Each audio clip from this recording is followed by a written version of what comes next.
தினம்தோறும் விளக்கேற்ற நல்ல எண்ணெய் இதயம் நல்லெண்ணெய்.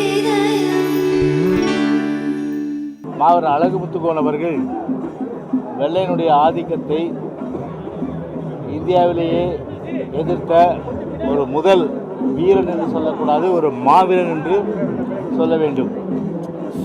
வெள்ளையருடைய ஆதிக்கம் எந்த நிலையிலும் தமிழ்நாட்டிலே ஆதிக்கம் செலுத்தக்கூடாது என்ற வகையில் தன் உயிரே போனாலும் சரி, வாழ்நாளிலே அவரும் சரி, அவருடைய படை வீரர்களும் சரி, வெள்ளையனுடைய ஆதிக்கத்தை முழுமையாக எதிர்த்தவர்கள். அந்த அடிப்படையில் எவ்வளவு முடியுமோ அவ்வளவு வெள்ளைய ஆதிக்கத்தை ஒழிப்பதற்காக அரும்பாடுபட்டு கடைசியில் வெள்ளையர்கள் அவர்களை பிடித்த போது கூட வெள்ளையர்கள் மாவீரன் அழகு முத்துக்கோன் அவரிடத்தில் கேட்டது, மன்னிப்பு கேள், நாங்கள் உங்களை எல்லாம் விடுதலை செய்கிறோம் என்று சொன்னபோது, என் வாழ்நாளிலே மன்னிப்பு என்ற அந்த சொல்லுக்கு அர்த்தம் கிடையாது.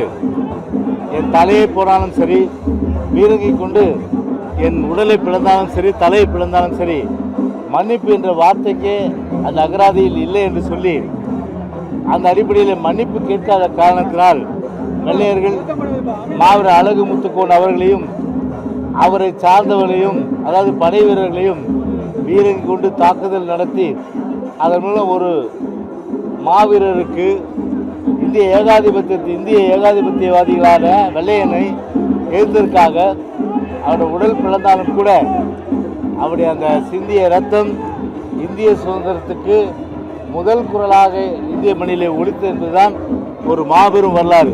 அத்தகைய வரலாறு படைத்த மாவீரன் அழகு முத்துக்கோன் அவர்களுக்கு இன்றைக்கு அனைத்து இந்திய அண்ணா திராவிட முன்னேற்ற கழகத்தின் சார்பிலே அவருக்கு புகழ் மாலை சூட்டப்பட்டது.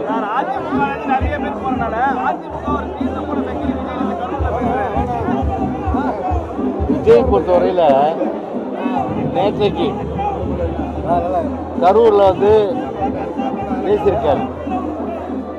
பொதுவாகவே வழக்கமான ஸ்கிரிப்ட் தான், ஒரு புது மாதிரியான ஸ்கிரிப்ட் கிடையாது. ஒரு சிஎம்னா ஒரு டிப்ளமேட்டிக் இருக்கணும். ஆனால் அந்த ஒரு டிப்ளமேட்டிக் அந்த தன்மை இல்லாமல் ஒரு சினிமாவில் ஒரு ஷார்ட் எப்படி ரெடியாக எடுப்பாங்களோ அந்த மாதிரி எடுக்கிறதுக்கு தகுந்த மாதிரி ஸ்டார்ட் வசனத்தை ஒப்பிச்சிட்டாரு. சரி, நான் கேட்குறேன், இடைத்தேர்தலை மனதில் கொண்டு உங்களுடைய பயணம் அமைந்தது. தமிழ்நாட்டிலே லட்சக்கணக்கான இளைஞர்கள் அவர்கள் வேலை இல்லாமல் இருக்கின்றார்கள். ஆனால் என்ன சொன்னீங்க நீங்கள்? நாங்கள் ஆட்சிக்கு வந்தவுடன் வீட்டுக்கு ஒருவருக்கு வேலை தருவோம்னு சொன்னீங்களா இல்லையா? வீட்டுக்கு ஒருவருக்கு வேலை இன்னும் தரல. அரசு பணியிடங்கள் 3.5 லட்சம் இன்னைக்கு வேலையாக இருக்கு. அந்த 3.5 லட்சம் பணியிடங்கள் நிரப்புவதற்கு என்ன நடவடிக்கை எடுத்து அங்கே பேசியிருக்கலாம்? நீங்கள் அதை பேசலை. விவசாயிகள் பிரச்சனை பேசுனீங்களா? இல்லை. இன்னும் ஜூன் மாதத்தில் குறுவை சாகுபடிக்கு, குறுவைக்கு அடுத்தது சம்பாவுக்கு அடுத்தது தாளடி, முதல்ல குறுவை சாகுபடிக்கு இப்போ 9.90 டிஎம்சி தண்ணீர் வேணும். அதே போல் ஜூலையில் 30 டிஎம்சி தண்ணீர் வேணும். அதை திறந்து விடுவதற்கு என்ன நடவடிக்கை ஒரு ஸ்ட்ராங்காக எடுத்த அந்த டெல்டா ரீஜனுக்கு நீங்கள் போயிருக்கீங்க. கரூரம் காவிரி பயிர் இடம், அதை பற்றி எதாவது பேசுகிறீங்களா? அதை பற்றி எதுவும் பேசலை. சரி, டிஎன்பிசிக்காக பார்த்தீங்கன்னா வேகன்சி அவ்வளோ இருக்கும்போது இளைஞருடைய எதிர்காலம் வேலை வாய்ப்பு கேள்விக்குறியாக்க நிலையில் ஒரு 32 பேருக்கு பணி அப்படின்றது பொதுவாகவே விஜய் பொறுத்தவரை இதை புரட்சி தலைவர் எம்ஜிஆரோடு ஒப்பிடும்போது 1958 சம்பாதித்த பணத்தை எல்லாம் வாரி வாரி வாரி வாரி ஏழை எளிய மக்களுக்கு கொடுத்தாரு. அதனால தான் இன்றைக்கும் பார்த்தீங்கன்னா புரட்சி தலைவர் பேரை உச்சரிக்காத தலைவர்களே கிடையாது. ஆனால் இவர் 1983 வந்தார். எது நடிப்புக்கு வந்தார். எவ்வளோ சம்பாதிச்சிருக்கலாம்? 1983 நீங்கள் வாரி கொடுத்தீங்களா? அரசியல் பிறகு தான் விளம்பரத்துக்காக நீங்கள் செஞ்சீங்க. சரி, நான் கேட்குறேன், இப்போ கோடி கோடி கோடி கோடியே சம்பாதிச்சிருக்கீங்க.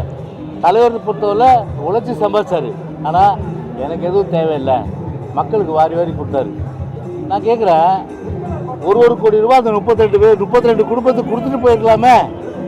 32 குடும்பத்துக்கு ஒரு கோடி ரூபா கொடுத்தாலே அதை வச்சு அவங்க வந்து பார்த்தீங்கன்னா மாதம் பேங்க்கில் போட்டு வட்டினா கூட ஏகப்பட்ட அளவுக்கு வந்து அவங்களுக்கு வந்து அவங்க பொருளாதார ரீதியாக வந்து முன்னுக்கு வர முடியும். அரசு வேலையை கொடுத்து படித்து கொண்டிருக்கின்ற டிஎன்பிசி படித்து கொண்டிருக்கின்ற இந்த வாய்ப்பை ஏன் நீங்கள் வந்து பறிக்கணும்? அதான் இப்போ இளைஞருடைய அந்த கேள்வி. அதாவது கிராமத்தில் சொல்லுவாங்க குறுக்கிடாத கலைத்தேங்காய் எடுத்து வழிப்பிள்ளையார் கொடுத்த மாதிரி, கலைத்தேங்காய் எடுத்து வழிப்பிள்ளையார் கொடுத்த கதையாக தான் அவருடைய கதை இருக்குது. ரெண்டாவது என்ன சொல்கிறாரு, தூய சக்தி, இந்த சக்தி, அந்த சக்தி, இந்த சக்தின்னு. நான் கேட்குறேன், விஜய் பொறுத்தவரை ஊழல் வந்து ஒழிக்கப்படணும். அதில் எங்களுக்கு மாறுபட்ட கருத்தே கிடையாது. ஏன்னா சமுதாயத்தில் வந்து கரையான் போல் அதாவது வந்து அரித்து கொண்டிருக்கின்ற அந்த ஊழல் வந்து முற்றிலுமாக ஒழிக்கிறதுல எங்களுக்கு மாறுபட்ட கருத்து கிடையாது. யாரை வச்சு நீங்கள் பேசுகிறீங்க? நீங்கள் யாரை வச்சுன்னு பேசுகிறீங்க? அதை யோசனை பண்ணி பாருங்கள் நீங்கள். அப்போ சொல்கிறது ஒன்று, ஊருக்கு தான் உபதேசம். கிராமத்தில் ஒரு பழமொழி சொல்லுவாங்க. என்ன சொல்லுவாங்க தெரியுமா? கோழி திருடனை பக்கத்தில் வச்சுக்கிட்டு ஊரெல்லாம் தண்டோரை போட்டானா ஒருத்தான். அந்த மாதிரி தான் இருக்குது அவருடைய ஸ்டேட்மெண்ட் எல்லாம். அதில் மக்கள் எள்ளி நகையாடக்கூடிய மிகவும் வந்து அருவருக்கத்தக்க ஒரு சிஎம்ன்றதை மறந்து இன்றைக்கி அவருடைய பேசுன்றது ஒரு இளைஞர்கள் மத்தியிலேயோ பொதுமக்கள் மத்தியிலேயோ ஒரு அருவருக்கத்தக்க வகையில் தான் இருந்தது என்பது தெரிவித்துக் கொள்கிறேன். அமரபத்திரம்